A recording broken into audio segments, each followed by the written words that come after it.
Hi guys, welcome back to my YouTube channel that is Swapna's Tutorial. So ನೀವೇನು ನನ್ನ ಚಾನಲ್ಗೆ subscribe ಆಗಿಲ್ಲ ಅಂದರೆ ಪ್ಲೀಸ್ ಸಬ್ಸ್ಕ್ರೈಬ್ ಆಗಿ ವಿಡಿಯೋಸ್ನ ಲೈಕ್ ಮಾಡಿ ಶೇರ್ ಮಾಡಿ ಹಾಗೆ ಕಮೆಂಟ್ ಮಾಡಿ. ಸೊ ಇವತ್ತು ನಾನು ಮಾಡ್ತಿರೋ ಸಬ್ಜೆಕ್ಟ್ ಯಾವುದು ಅಂದರೆ 6th SEM BComನ ಇನ್ವೆಸ್ಟ್ಮೆಂಟ್ ಮ್ಯಾನೇಜ್ಮೆಂಟ್ ಅನ್ನೋ ಒಂದು ಸಬ್ಜೆಕ್ಟ್ನ ಎಕ್ಸ್ಪ್ಲೈನ್ ಮಾಡ್ತಿದ್ದೀನಿ. ಅದರಲ್ಲಿ ಚಾಪ್ಟರ್ 5 ಬಂದ್ಬಿಟ್ಟು ಪೋರ್ಟ್ಫೋಲಿಯೋ ಮ್ಯಾನೇಜ್ಮೆಂಟ್ ಅಂತ ಹೇಳಿ. ಸೊ ಅದರಲ್ಲಿ ಪಾರ್ಟ್ 1ನ ಎಕ್ಸ್ಪ್ಲೈನ್ ಮಾಡ್ತಿದ್ದೀನಿ. ಸೊ ಇದು ಫೈನಲ್ ಲಾಸ್ಟ್ ಚಾಪ್ಟರ್ ಆಗಿದೆ ಇನ್ವೆಸ್ಟ್ಮೆಂಟ್ ಮ್ಯಾನೇಜ್ಮೆಂಟಲ್ಲಿ. ಸೊ ಈ ಒಂದು ಚಾಪ್ಟರ್ನ ನಾವು ಇದು ಫುಲ್ಲು ಬೇಸ್ಡ್ ಆನ್ ಥಿಯರಿ ಆಗಿರುತ್ತೆ, ಫುಲ್ಲು ಥಿಯರಿನೇ ಇರುತ್ತೆ ಈ ಒಂದು ಚಾಪ್ಟರಲ್ಲಿ. ಸೊ ಈ ಥಿಯರಿ ನಾವು ಹೋಗೋಕ್ಕಿಂತ ಮುಂಚೆ ಸೊ ಎಲ್ಲರಿಗೂ ಗೊತ್ತಿದೆ ಏನು ಅಂದರೆ ನನ್ನ ಒಂದು ನ್ಯೂ ಯೂಟ್ಯೂಬ್ ಚಾನಲ್ ಬಂದುಬಿಟ್ಟು ಸ್ವಪ್ನಗೌಡ ವ್ಲಾಗ್ಸ್ ಅಂತ ಹೇಳಿ. ಸೊ ಈ ಒಂದು ಚಾನಲ್ಗೆ ಯಾವ ರೀತಿ ಸಪೋರ್ಟ್ ಮಾಡ್ತಿದ್ದೀರೋ ಪ್ಲೀಸ್ ಆ ಒಂದು ಚಾನಲ್ಗೂ ಕೂಡ ಅದೇ ರೀತಿ ಸಪೋರ್ಟ್ ಮಾಡಿ ಅಂತ ಹೇಳಿ ಕೇಳ್ಕೊಳ್ತಿದ್ದೀನಿ.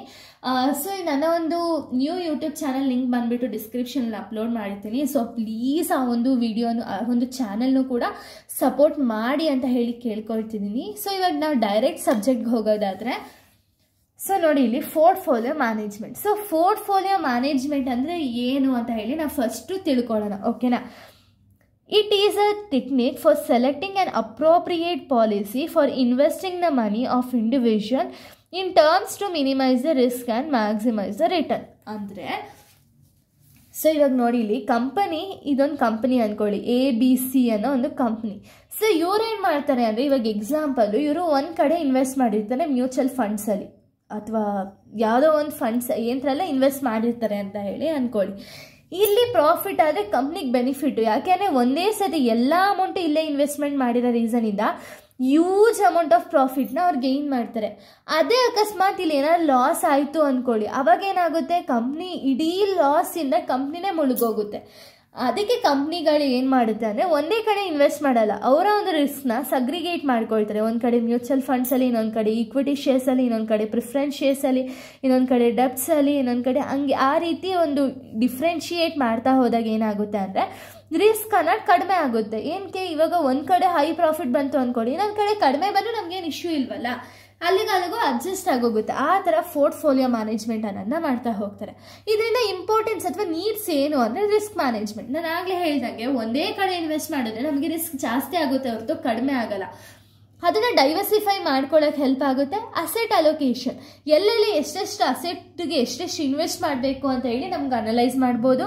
Performance monitoring, so performance monitoring ಮಾಡೋದಕ್ಕೆ ಹೆಲ್ಪ್ ಆಗುತ್ತೆ. ಟ್ಯಾಕ್ಸ್ ಡೆಫಿಷಿಯನ್ಸಿ, ಸೊ ಟ್ಯಾಕ್ಸ್ ಎಷ್ಟು ಪೇ ಮಾಡಿದ್ರೆ ಎಲ್ಲ ಕಡೆ ಇನ್ವೆಸ್ಟ್ಮೆಂಟ್ ಮಾಡೋದ್ರಿಂದ ಟ್ಯಾಕ್ಸ್ ಡೆಫಿಷಿಯನ್ಸಿ ಆಗುತ್ತೆ. ಡೈವರ್ಸಿಫಿಕೇಶನ್ ಅಂದರೆ ಡಿವೈಡ್ ಮಾಡ್ತೀವಿ ರಿಸ್ಕ್ನ ಎಲ್ಲ ಕಡೆ ಇನ್ವೆಸ್ಟ್ಮೆಂಟ್ ಮಾಡಿ, ಅದಕ್ಕೆ ಹೆಲ್ಪ್ ಆಗುತ್ತೆ. ಲಿಕ್ವಿಡಿಟಿ ಮ್ಯಾನೇಜ್ಮೆಂಟ್, ಸೊ ಲಿಕ್ವಿಡಿಟಿ ಮ್ಯಾನೇಜ್ಮೆಂಟ್ಗೂ ಹೆಲ್ಪ್ ಆಗುತ್ತೆ. ಈಸಿಯಾಗಿ ಕ್ಯಾಶಾಗಿ ಕನ್ವರ್ಟ್ ಮಾಡ್ಕೋಬಹುದು.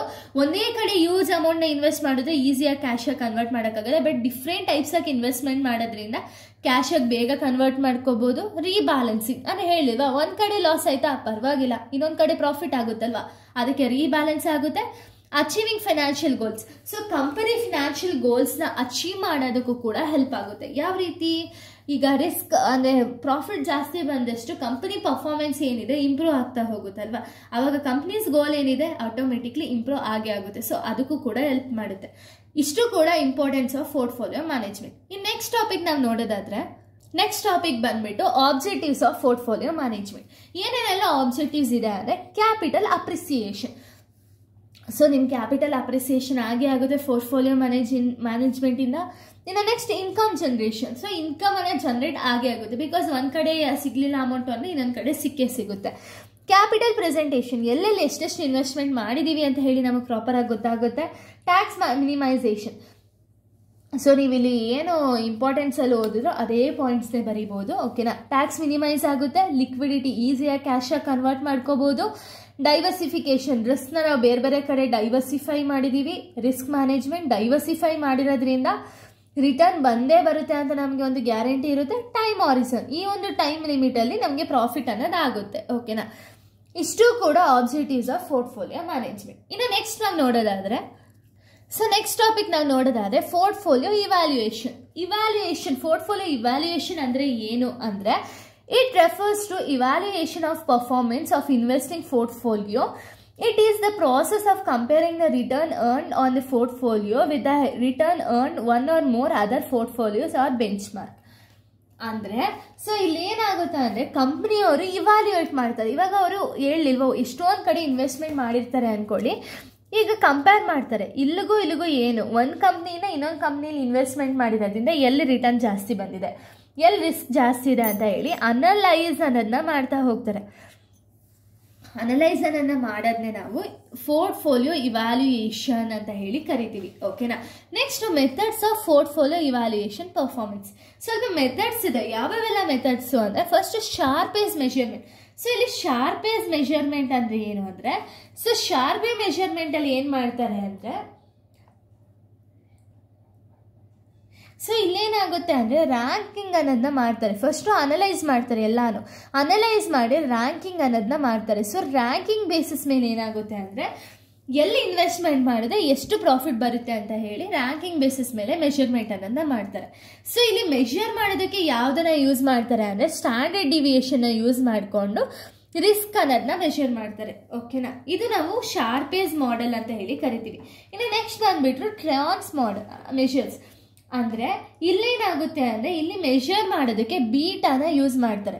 ಸೊ ಈ ಬೀಟಾನ ಯೂಸ್ ಮಾಡಿಕೊಂಡು ಮೆಷರ್ಮೆಂಟ್ ಅನ್ನೋದನ್ನ ಮಾಡ್ತಾರೆ. ಇಲ್ಲಿ ಸ್ಟ್ಯಾಂಡರ್ಡ್ ಡಿವಿಯೇಷನ್ ಬದಲು ಬೀಟಾನ ಯೂಸ್ ಮಾಡಿಕೊಂಡು ಮೆಷರ್ಮೆಂಟ್ ಅನ್ನೋದನ್ನ ಮಾಡಿ ಎಲ್ಲಿ ಜಾಸ್ತಿ ರಿಸ್ಕ್ ಅಂತ ಹೇಳಿ ಫೈಂಡ್ ಔಟ್ ಮಾಡ್ತಾರೆ. ಅದನ್ನು ನಾವು ಟ್ರಾನ್ಸ್ ಮೆಷರ್ಸ್ ಅಂತ ಹೇಳ್ತೀವಿ. ನೆಕ್ಸ್ಟ್ ಜೆನ್ಸನ್ಸ್ ಮೆಷರ್ಸ್ ಅಂದರೆ ಇಲ್ಲಿ ರಿಸ್ಕ್ನ ಮೆಷರ್ ಮಾಡ್ತಾರೆ, ಬಟ್ ಯೂಸಿಂಗ್ CAMP ಮಾಡೆಲಿಂದ ಇವ್ರೇನು ಮಾಡ್ತಾರೆ ಅಂದರೆ ರಿಸ್ಕ್ನ ಮೆಷರ್ ಮಾಡ್ತಾರೆ. ಸರ್ CAPM ಅನ್ನೋ ಮಾಡೆಲಿಂದ ರಿಸ್ಕ್ ಅನ್ನೋದನ್ನ ಮೆಷರ್ ಮಾಡ್ತಾರೆ. CAPM ಅಂದರೆ ಕ್ಯಾಪಿಟಲ್ ಅಸೆಟ್ ಪ್ರೈಸಿಂಗ್ ಮಾಡೆಲಿಂದ ಏನು ಮಾಡ್ತಾರೆ ಅಂದರೆ ರಿಸ್ಕ್ ಅನ್ನೋದನ್ನ ಮೆಷರ್ ಮಾಡ್ತಾರೆ. ಅದನ್ನು ನಾವು ಜೆನ್ಸನ್ಸ್ ಮೆಷರ್ಸ್ ಅಂತ ಹೇಳಿ ಕರಿತೀವಿ. ಓಕೆನಾ.